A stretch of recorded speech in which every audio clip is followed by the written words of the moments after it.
falyatawwab bihima wa man tatawwa'a khairan fa innallaha syakirun alim. Itu doa ketika menghampiri bukit Safa. Ketika sudah selesai membaca itu, maka kita memulai dengan apa yang disyariatkan oleh Allah Subhanahu wa taala seraya melafalkan nabda'u bima bada'allahu bih. Kami memulai dengan apa-apa yang dipandu oleh Allah Subhanahu wa taala di dalam syariatnya. Nabda'u bima bada'allahu bih. Ketika kita ingin melintasi, bukan lagi mengelilingi, tetapi melintasi bukit Safa ke Marwah, maka jangan lupa yang tadi 6 kali salam ketika bertawaf di sekeliling Ka'bah disempurnakan oleh kita dengan yang ketujuhnya seraya melambaikan tangan ke arah Hajar Aswad. Sebelum melintas nih, kita berdoa memberikan isyarat kepada Hajar Aswad, Bismillah, Allahu Akbar. Jadi 7 lengkap, 7-nya itu saat ingin melintasi bukit Safa dan Marwah. Sudah selesai membaca seperti itu, baru kita memulai layaknya seperti ketika kita memulai tawaf. Subhanallah, walhamdulillah, wala ilaha illallah, Allahu Akbar. Ada buku panduan dari kantor pusat, boleh dibaca. Ada yang mau, Ustaz, mana sih pengen pilih baca Quran terus? Boleh, silakan baca Quran. Ada yang pengen, Ustaz, anak punya hajat sendiri, pengen doa sendiri, boleh. Tetapi ketika di titik-titik yang memang masyru' untuk dilafalkan secara bahasa Arab, kita ikut apa yang disyariatkan. Saat melintasi sa'i Safa Marwah yang disyariatkan Rabbighfir warham innaka antal a'azzul akram. Selesai lewat lampu hijau, doa bebas lagi. Ustaz, maaf ya, anak tidak pengen ikut bacaan dari Ustaz, anak pengen doa sendiri bahasa Indonesia, Ustaz, biar ngerti. Boleh. Ustaz, anak pengen ngaji terus ketika di lintasan sa'i Safa Marwah. Boleh. Karena yang masuk cuma satu. Rabbighfir warham innaka antal a'azzul akram. Yang lain sifatnya sunnah. Baca Quran boleh, mau zikir boleh, mau doa bahasa Indonesia boleh, tetapi anak tetap akan mandu dengan bahasa Arab. Anak akan pandu dengan bahasa Arab semua doa-doa yang disunnahkan oleh Nabi alaihi salatu wasallam. Dari mulai memuji Allah sampai terus di akhirnya meminta jannah. Dari mulai pertama muji, terus Allah Subhanahu wa taala, kita panjatkan hajat-hajat kita, apa yang menjadi keinginan kita, apa yang menjadi hasrat kita, apa yang menjadi harapan kita, sampai semuanya doa itu selesai tuntas kita baca. Terakhir di doa-doa itu ditutup dengan harapan paling besar, yaitu minta agar dimasukkan ke dalam jannahnya.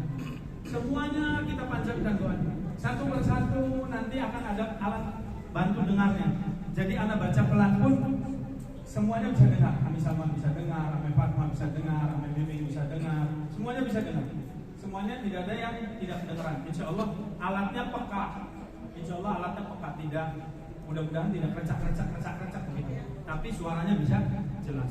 Ketika sudah selesai, berawal di Safa dan berakhir di Marwah.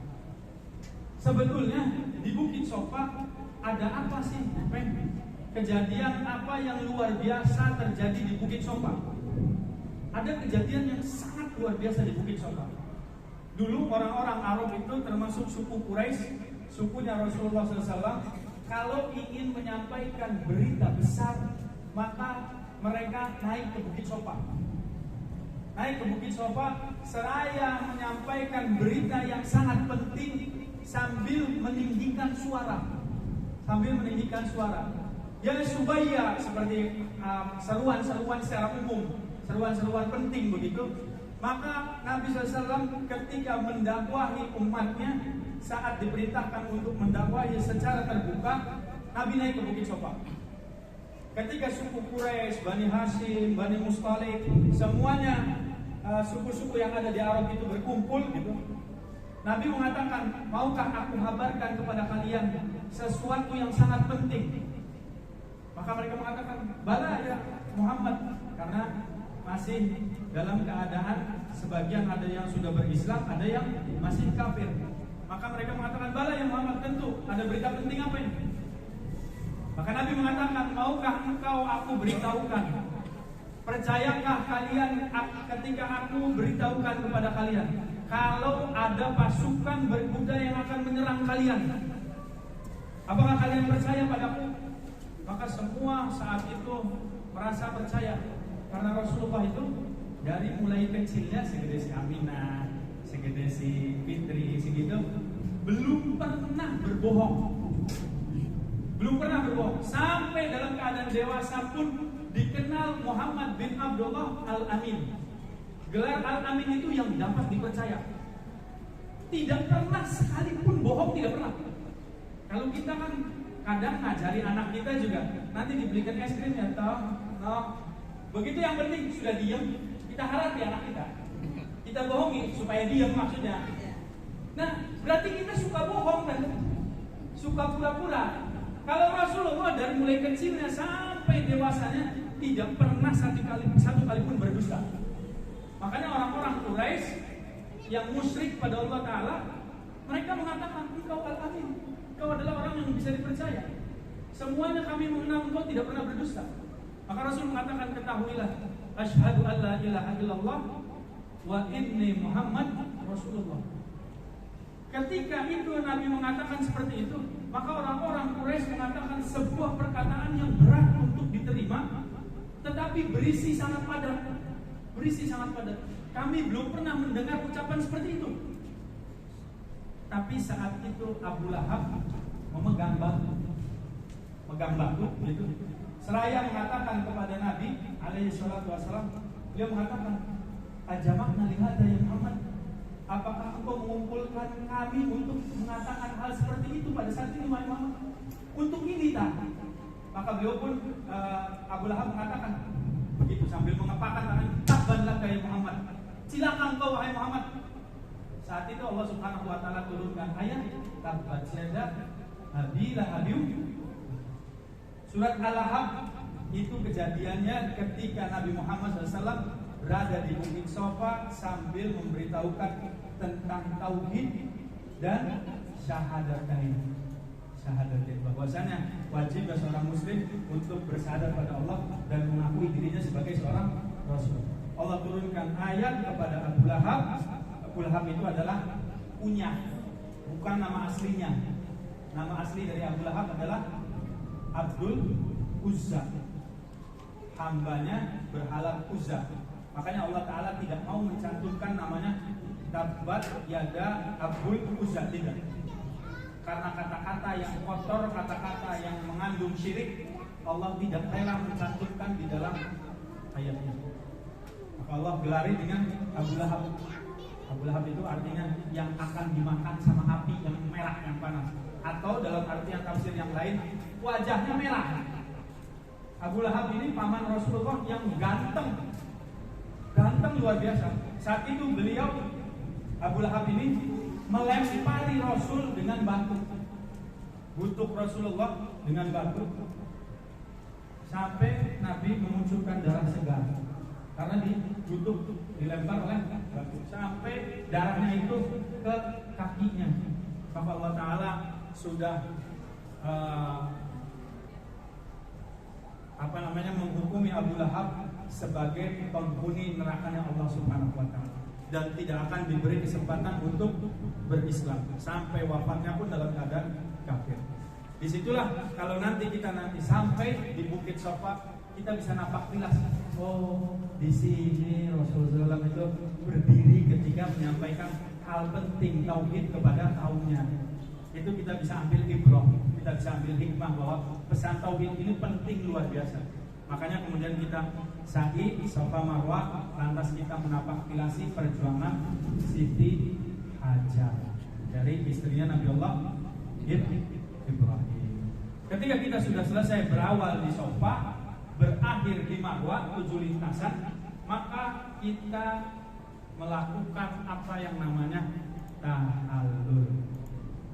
Kalau sudah tahallul, menurut Imam Syafi'i 3 bidang di area kepala bagi laki-laki, di bagian kanan sekali, di bagian kiri sekali, di tengah sekali, menandakan gugurnya tahallul secara fikih. Secara fikih Imam Syafi'i mengatakan kalau sudah bisa diambil di 3 ruas area kepala, kanan, kiri, dan tengah, maka sudah dianggap tahallul. Tetapi Imam Abu Hanifah, Imam Malik, Imam Ahmad, ketiganya mengatakan lebih afdol dikuatkan untuk digundul. Dikuatkan untuk digundul. Makanya ana setiap berangkat gundul lagi. Berangkat gundul lagi. Rambut nih kayak tidak panjang-panjang segini, baik. Kalau lagi di pesantren digundul kayak fobia, anak ketakutan, ada digundul lagi di pesantren. Karena ngehukum, karena melanggar aturan, akhirnya dihukum gundul. Dijejerkan, diberdirikan sebelum masuk kelas, suruh gundul dulu. Ya sudah, mau tidak mau gundul. Rada-rada malu kalau digundul lagi di pesantren. Kalau sekarang bawa jamaah tidak malu, alhamdulillah, karena dapat doa dari Rasul. Apa doanya buat orang-orang yang tahallul? Kata Rasulullah SAW, ketika kita bertahallul, mencukur rambut kepala kita, menggundulinya, kata Nabi SAW, Allahumma ighfir lil muhalliqin. Ya Allah, berikan ampunan bagi orang-orang yang mencukur habis rambut kepalanya, menggundul habis rambut kepalanya. Para sahabat Nabi mengatakan, wal muqassirin ya Rasulullah, dan orang-orang yang memendekkannya. Mendekan itu kayak di mos tuh, orang lagi mau penataran SMP, SMA, biasanya suruh dicukur. Yang mau masuk kuliah dicukur. Ini Ustadz Ibsu di depan gambarnya. Kepalanya sama, lebih parah dari anak, selalu licin. Baru datang suruh berangkat lagi gundul lagi. Baru datang suruh berangkat lagi gundul lagi. Jadi tidak tunggu-tunggu rambutnya kepalanya. Tapi dapat doa dari Nabi terus-terusan. Iya, setiap berangkat tahallul dapat doa lagi. Berangkat tahallul dapat doa lagi. Sampai selesainya tahallul, ya sudah dapat doa dari Nabi sampai 3 kali. Nabi mengatakan Allahumma ighfir lil muhalliqin. Para sahabat minta lagi, wal muqassirin ya Rasulullah. Tapi Nabi doanya Allahumma ighfir lil muhalliqin. Ya Allah, ampuni bagi orang-orang yang menggundul kepalanya. Baru yang keempat kali sahabat minta wal muqassirin ya Rasulullah, dan yang sedikit menggundul rambut kepalanya. Lalu Nabi mengatakan wal muqassirin. Jadi yang digundul kepalanya sampai licin 3 kali dapat doa Nabi. Yang dicukur pendek cuma dapat 1 kali.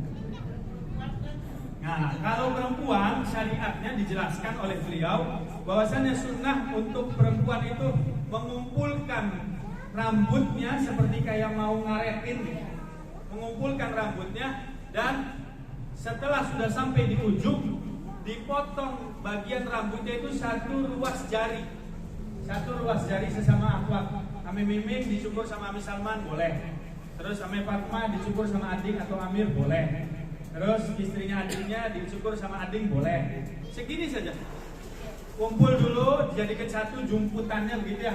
Jumputan rambutnya dijadikan 1, sudah sampai di ujung, potong segini. Nah, 1 ruas jari. Itu menurut kesepakatan ulama ahli hadis. Kalau sudah seperti itu selesai, tahallul kita selesai, maka ada tahapan sebelum kepulangan yang namanya tawaf wada. Tawaf wada. Nanti ada umroh badal yang mau kedua kali, boleh. Anda juga selalu biasanya mengerjakan badal umroh buat siapa saja. Kira-kira ada jidati yang belum umroh, anak umrohkan. Ada jidi almarhum yang belum umroh, anak umrohkan, begitu. Ada misalnya siapa ikhwani, akhi Lukman yang sudah meninggal duluan, anak umrohkan, gitu. Kalau suami meninggal diumrohkan, Insya Allah diumrohkan tidak mengapa. Insya Allah diumrohkan tidak mengapa. Ya. Kalau begini, kalau tawaf wada itu namanya tawaf perpisahan. Jadi kita udah nggak boleh lagi ngelihat Ka'bah. Kalau mau umroh badal sebelum tawaf wada. Jadi sebelum tawaf wada pengen umroh yang kedua untuk badal, silakan. Karena nanti kita akan ada acara yang namanya City Tour Mekah. Ketika pertama kunjungannya ke Jabal Sur, ke Gua Sur. Habis dari Gua Sur kita kunjungan ke Jabal Rahmah, tempat bertemu Nabi Adam sama Siti Hawa. Dan yang ketiga ke Ji'ronah. Ji'ronah ini masjid yang digunakan untuk mengambil mikot buat badal umroh. Begitu. Yang kedua, kita tidak menyengaja untuk meninggalkan tanah haram mengerjakan badal umroh, karena menurut muridnya Ibnu Abbas, Tawus mengatakan, aku tidak mengetahui apakah orang-orang yang menyengaja menyengaja melakukan umroh kedua kalinya dalam tahapan kunjungan waktu yang bersamaan sambil meninggalkan tanah haram, sudah tahu berada di bumi Allah yang paling baik, ditinggalkan. Apakah dia mendapatkan pahala atau mendapatkan adab? Kata Tawus, muridnya Ibnu Abbas, aku tidak mengetahui. Apakah dia mendapatkan pahala dengan meninggalkan tanah haram atau dapat mendapatkan adab? Kita tidak menyengaja meninggalkan tanah haram, tapi kita memang city tour. Ada acara city tour. Pulangnya kita mampir ke Cikronah. Bukan menyengaja, tidak menyengaja. Maka ketika di Cikronah itu baru kita ambil badal umroh. Begitu setelah selesai, maka sunnah tawaf wada ada 3 pendapat. Tawaf wada dikatakan yang pertama pendapatnya Syekh Fauzan Al-Fauzan. Syekh Fauzan Al-Fauzan dan Syekhul Albani, keduanya mengulas bahwasanya tawaf wada bagi muktamirin tidak perlu dilakukan. Ini pandangan Syekh Fauzan Al-Fauzan dan Syekhul Albani. Karena orang yang melakukan tawaf wada itu dilakukan hanya bagi para hujjaj yang mengerjakan haji. Maka syariat tawaf wada itu ada. Tetapi bagi para muktamirin tidak ada. Tidak. Yang kedua pandangan Syekh Utsaimin. Syekh Utsaimin mengatakan, kata Syekh Utsaimin, sesungguhnya tawaf wada baik bagi para hujjaj maupun bagi para muktamirin tetap ada. Tetap ada. Kata Syekh Utsaimin. Dan kata Syekh bin Bas, tidak mengapa bagi kalian yang tidak menginginkan tawaf wada, tetapi lebih disukai untuk bisa melakukan tawaf wada sebelum pulangan, karena perpisahan dengan Ka'bah. Maka ketika sudah selesai tawaf wada, disunahkan kita untuk tidak melihat secara langsung kembali yang namanya Ka'bah. Kalau kita mau sholat, yang penting ada hijab. Kita tidak melihat langsung ke dinding, boleh. Sholat di hotel saja boleh. Jadi setelah itu baru kita pulang. Semoga mudah-mudahan apa yang disampaikan pada pertemuan manasik kita kali ini banyak manfaatnya, ada ibrah yang besar, hikmah yang bisa kita petik, dan kita bisa mendapat umroh yang makbulah di sisi Allah Subhanahu wa ta'ala. Barangkali ada yang ingin ditanyakan lagi, silahkan tanyakan sebelum bubar.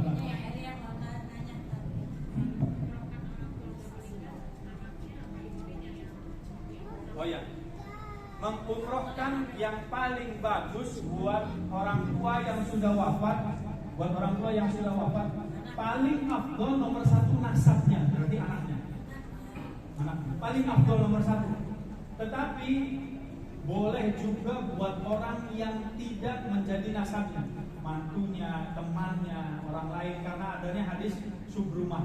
Hadis subrumah itu ingin menghajikan orang yang menjadi temannya. Ditanyakan kepada Nabi SAW, dia ingin menghajikan untuk subrumah. Kata Nabi, siapa subrumah? Dia adalah temanku. Orang ini ditanya sama Nabi, apakah engkau sudah haji? Belum ya Rasulullah. Haji dulu untuk dirimu, baru engkau hajikan untuk subrumah. Artinya boleh. Boleh kalau kita melihat sisi pendalilan dari subrumah. Subhanallah, mudah-mudahan Allahu a'lam apa yang kita lakukan benar-benar mendapat ridho dari Allah Subhanahu wa ta'ala. Berangkat kita sehat selamat, pulang kita sehat dan selamat, serta kita mendapatkan umroh yang makbulah di sisi Allah Subhanahu wa ta'ala. Dan amal itu menjadi pemberat kita nanti di yaumul akhir, menjadi timbangan mizan amal kebaikan kita, sehingga kita bisa diampuni oleh Allah Subhanahu wa ta'ala atas kehilafan dosa-dosa kita, kemudian ditutupi aib-aib kita, dan dimasukkan kita ke dalam jannah.